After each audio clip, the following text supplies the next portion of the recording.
Hola, soy Alberta Fabris, ginecóloga de Centro Empatía. Hoy quería hablaros del papilomavirus, el HPV, porque en mi día a día en consulta tengo la sensación de que hay mucha desinformación, mucho miedo alrededor de algo que es muy prevalente. O sea, hay muchos casos de mujeres positivas al papilomavirus, entonces la desinformación crea mucho miedo y es súper importante que todas las mujeres, las que no tienen nada, que tienen que hacerse los cribados, las citologías, de las revisiones, y las mujeres que hayan tenido HPV sepan muy bien las dimensiones de lo que es esta infección.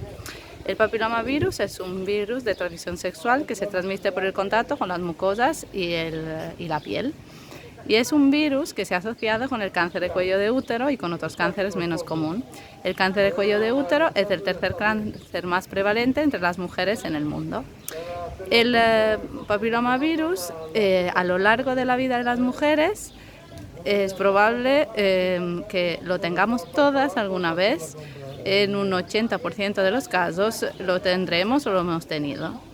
Y los hombres un porcentaje todavía más alto. Los factores de riesgo son obviamente tener una vida sexual activa, tener más parejas. Las fumadoras tienen más probabilidad de que el papilomavirus dé lesiones y también los momentos de inmunodepresión hacen que se puedan desencadenar más lesiones debidas al papilomavirus. Realmente, como el 80% de las mujeres se infectan a lo largo de su vida, lo que pasa es que no todas desarrollan una enfermedad. Nos contagiamos, se contagian las mujeres, pero no desarrollan ninguna lesión. ¿Esto por qué? Porque en la mayoría de los casos, un 90%, la infección por el papiloma no crea lesiones a nivel del cuello del útero, a nivel cervical. Solo un pequeño porcentaje de las mujeres infectadas desarrollan lesiones. Hay una única manera realmente de prevenir el cáncer de cuello de útero, que es realizar el cribado. Las citologías han reducido en un 70% los casos de cáncer de cuello de útero y la mortalidad. Entonces, lo que yo quería decir con esta presentación es que es súper importante que todas las mujeres, que haya un cribado universal y no oportunista, que haya un cribado organizado y que todas las mujeres de todo el mundo tengan acceso a la citología. En España, dependiendo de las comunidades, hay dos maneras de hacer el cribado, que en la pública, que es hacer la citología anual, o la citología más el test del HPV, la citología cada 3 años, el cribado oportunista, que es la privada, que se hace la citología anual. El cribado público es citología cada 3 años, o citología más ADN del papilomavirus cada 5 años.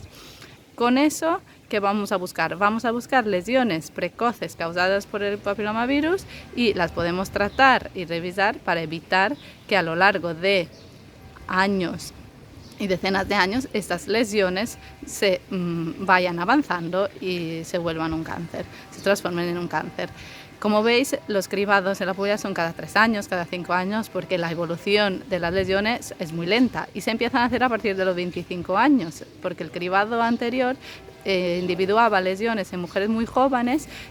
Por debajo de los 30 años el 33% de las mujeres son portadoras, entonces estábamos tratando mujeres, haciendo colposcopías, gastando mucho dinero y haciendo conizaciones y tratamientos que no eran necesarios, porque el 80% de las lesiones de bajo grado se resuelven solas y un 20% de las de alto grado. Entonces no tenía sentido y se subió a 25 años el inicio del cribado.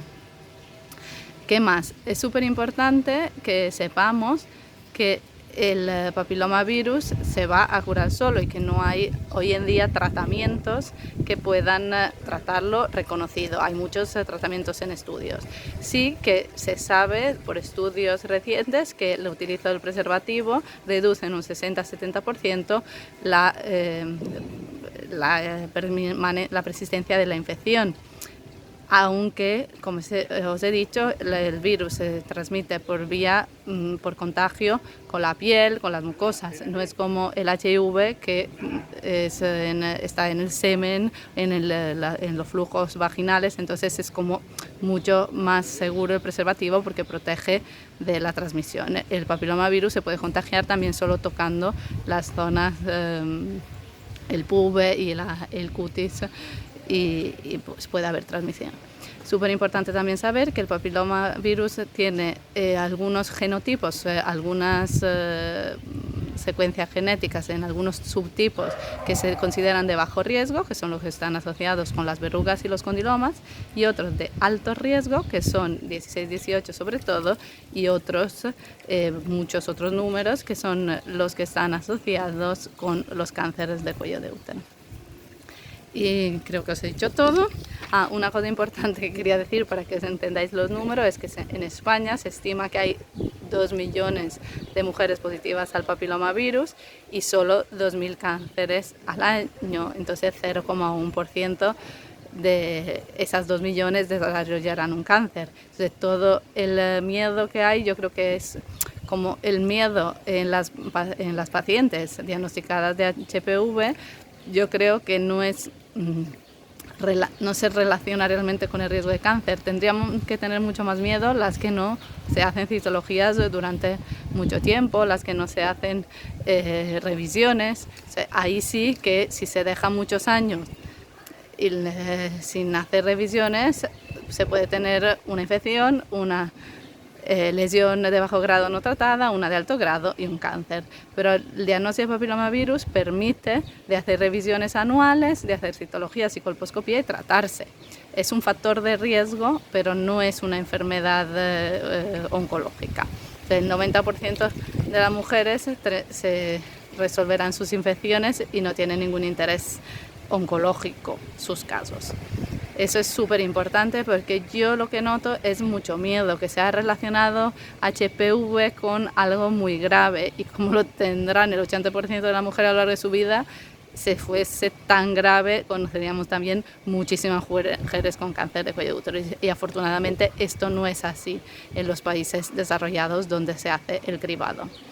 Siempre importantísimo el preservativo para protegerse de las infecciones sexualmente transmitidas, pero me preocupa mucho más el HIV y las hepatitis que el papilomavirus, que como sabemos ni es segurísimo el preservativo porque un 30% de las infecciones igualmente se transmiten. Decir también que no hay ninguna diferencia en el cribado en las mujeres vacunadas ni dependiendo de que una mujer sea homo o heterosexual. Y que no hay ninguna contraindicación a tomar la píldora o a poner un DIU en una mujer que tenga papilomavirus. Chao.